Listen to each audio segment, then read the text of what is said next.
Bonsoir Adric, Bonsoir. on se retrouve encore après une victoire à domicile. Pour l'instant, tu es invaincu. Mhm. On espère que ça va continuer. On va revenir sur ce match face à Limoges. C'est quoi tes premières impressions après cette victoire de 16 points, il me semble, face au CSP? Bon, la première impression déjà, c'est que sur le bilan comptable, l'objectif était le maintien quand je suis arrivé le début décembre. Que sur le plan comptable, on s'éloigne de cette zone rouge, qu'on reprend le goal average sur Limoges, puisque Chalon avait perdu de 6 au match aller, donc ça veut dire qu'en cas d'égalité, on serait devant eux. Voilà, ce qui nous permet d'être plus serein sur les prochains matchs, puisqu'on a 2 très gros déplacements à Bourg et au Mans. Bon, voilà, au moins, j'ai envie de dire que le devoir est accompli sur un match charnière comme celui de Limoges ce soir. On a vu une première mi-temps assez mitigée. On a vu des mecs au retour des vestiaires beaucoup plus concernés et concentrés. Est-ce que tu as eu des mots forts à la mi-temps pour essayer de leur rappeler un peu l'importance du match?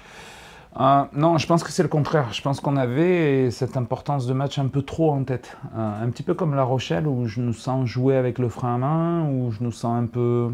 La peur peut-être?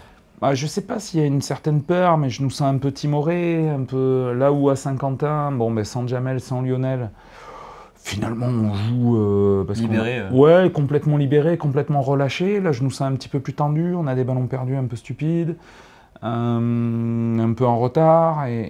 Voilà, à leur mi-temps, je leur ai rappelé que ce qui comptait, c'était ce que nous, on était capable de produire et que il adviendra ce qu'il adviendra, mais qu'on joue notre basket. Peu importe l'équipe en face, on joue notre jeu. Exactement. On a 7 joueurs à plus de 10 points ce soir. C'est vraiment une victoire collective. Oui, oui, oui.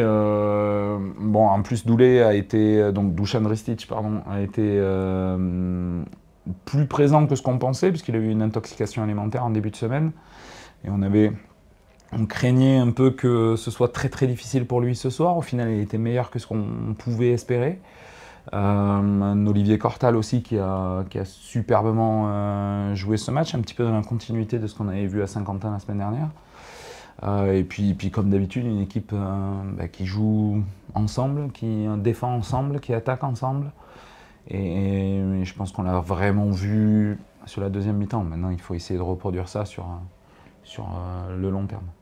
Un petit mot pour finir pour les supporters et la salle. Encore une fois, on était à guichet fermé. C'était encore une ambiance incroyable ce soir. Ouais, c'est incroyable. J'espère surtout que nos supporters éprouvent beaucoup d'émotions quand ils viennent nous voir jouer. Parce que eux, ils nous en donnent. Donc j'espère que eux, ils en ont aussi, qu'ils prennent du plaisir à nous voir évoluer. Et en tout cas, on a besoin d'eux. Le championnat est encore long, il reste encore 13 matchs à jouer. Dont beaucoup à domicile en plus. Dont beaucoup à domicile. Et ça va être la clé pour savoir ce qu'on va pouvoir jouer sur cette fin de saison. Très bien. Et on vous souhaite une excellente semaine de travail avant le prochain déplacement à Bourg-en-Bresse dimanche à 16h30. Merci. Et voilà. Merci, bonne soirée. Bonne soirée.